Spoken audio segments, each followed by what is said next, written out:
What's going on, guys? Welcome to Beard and FRIENDz Episode 41. Now, today I'm going to do something a little bit different. I want to talk about some things in the world that I've just noticed working with the public. And one of those things are that people give their all on a lot of days where they don't want to. Now, we know this amongst, like, everybody has been in those kind of situations. But, I mean, I talk to people all the time. I watch people all the time. Working with the public, you start to learn and start to see several times people will come in and you can see almost before they even walk in the store how much of a good or bad or neutral day they're having. And if you're watching this, and some of these guys are my customers, it will get better. Now, I talk to a lot of you standing there, and we can only talk so much because you're always running to your next errand, to your next job. Most of the people are going to work. A few of them are coming in from work when they see me. So, albeit, it will pass. It will get better. And I just want to take a moment and to my time and address that. And I know it's so easier, Big Beard, right? Said than done. Nah, I understand that, and I get that. But I really want people to know that there are people out there who hide things well. Just because you can't see it doesn't mean they don't carry it well. If I must be transparent, I'm one of them. A lot of times I don't show people or let people know what's going on because I don't. All right, let's get right to the point here. Here's 5 things that you don't know about me. Number 5. When I was 5 years old in 1988, I got into an accident. And it could have been a lot worse. Well, the backstory is my dad and my family members were tearing down a porch that we had. And one of their jobs was to take the plywood off, rip the nails out, take the plywood off, heave it over, and let it hit the grass. Take the nails out, pick the plywood, heave it over, let it hit the grass. That's it. That was a cycle that they had to do. Well, they had a 12-foot ladder leaned against this porch. And I'm curious in all shapes of the word. And I decide that I want to help my father. So every time they would bend the nails out and throw them over, I take all these nails, climb this 12-foot ladder, hand them to my father, and he'd be like, "Thanks, Blake, thanks, but you need to stay down, son, you need to stay down."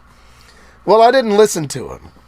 And I didn't listen to him so much that I went and got me a nail apron, a tool belt, if you will, 5 years old, strapped it to me, took the nails, took my dad's, they had a measuring tape, put it on there, had my shirt off, had some boots on, climbed up this 12-foot ladder, went to hand my dad these nails that were, bent, that were trash. And when I raised my head up, they heaved one of those pieces of plywood and it caught me. And it knocked me 12 foot back, straight down on my back. And I carried a scar. And I can remember this knot being there for probably, it seemed like the whole summer. And I turned every color of the rainbow that did.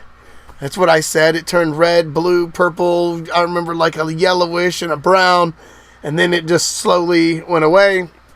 My dad my parents had ended up in that day talking to the doctor one-on-one. And they were talking to us at night and they simply said, "Stop the blood flow and close it up."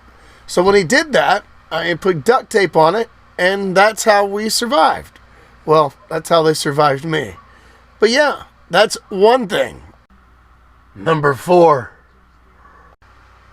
I was once engaged. I was with a female for 3.5 years. We realized we were not to get married. It didn't work out, and that's it. That's the end of that. Number 3. I lived in the Midwest for over 3.5 years. I moved every year I was there. I lived 3 years in the city, and I lived one whole entire year in the country land. I worked on a pig farm. I helped take care of at least 15 pig barns a day, 200 or 300 pigs in each. Though I didn't butcher them, I was the guy that led them into the double-decker trailers. And you can just imagine what happened to them. Now, I stayed there because my big brother, the guy I've known for 27 years, says, you stay here, no room and board, but you got to work your butt off. And I did. And I'm glad I did, because I, as a Southerner, had never been past Tennessee North. Never, ever been past that Mason-Dixon line, which is just an imaginary line that separates y'alls from yous guys. Anyway, but yeah, so that was new to me. Very new, and it was quite an experience. And yeah, that's another thing. Number 2. I once rode Greyhound bus station so many times in 1 year that the bus driver remembered me, knew my itinerary, remembered my name, and knew where I was going. Wow. And for the record, that's like a 36 to 38 hour sitting in your seat on the same bus for at least 28 to 32. And that was 4 times in 1 year. That makes 8. There and back, there and back, there and back. That's 2, 4, 6, and 8. And yeah, it was... I did it all for the woman, the female that I met in Iowa. A beautiful woman who is now my wife. And I actually got homesick really, really bad. And I went in a dark spot, kind of depression in a way. And I come home to Georgia. And, moved back and forth. Visited home. Got the homesick, the cure for the homesick, I guess you could call it. Went back to the Midwest and ended up moving everywhere up till now, 18 years later, with my wonderful wife, who was then my girlfriend that I met. And yeah, that's one other thing. Number 1. The beard. I was once a stay-at-home father for 4 years. In which time I was dared by a gentleman that I knew for 7 years, and he had never seen me with hair, facial hair, or hair on my head. That's right. At one time, I shaved slick bald every 3 to 4 days my head. It's just something I did for like 15 years, or give or take. And this guy bet me, I seen him once a year in the Midwest, and he bet me that every time I came to visit, I was shaved head. He bet me that I could not go a year and grow my beard and my hair. Now, at which time, it had only grown, very little on both. And we made a video out of it, of me and a bunch of the guys. I let them shave it. There's like 3 of them. We got together in a buddy's garage, in a friend's garage, and shaved my head. I've got to get that footage out here. That's be kind of cool to see. And he, after he shaved my head, they shaved my head, I decided when I left that I liked it. And I wanted to grow it again, and so I did. And staying at home for 4 years, I had no reason not to grow it. I had no reason to grow it, technically. So I grew it, and I liked it. Now it had became me. And truth is, I'm losing a little bit of hair up here, and I'm thinning around here. I can still put things in a ponytail, so I'm all right now. But I'm content that I'm going to lose it. But I'm kind of glad I grew the beard. After all, we do have Big Beard and Friends, not No Beard and Friends. It's more like Big Beard and no friends. Half these guys probably lie to me. I don't know. Do I even have friends? At any rate, yes, these are 5 things that you did not know about me.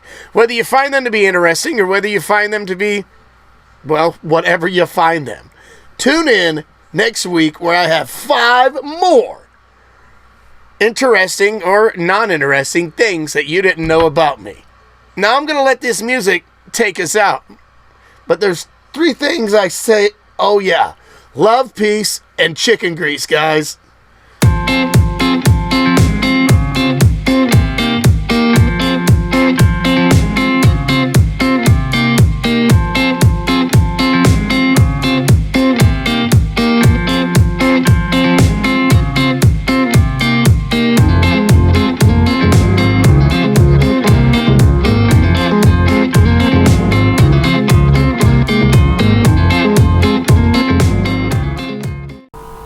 Big Beard. Presentations.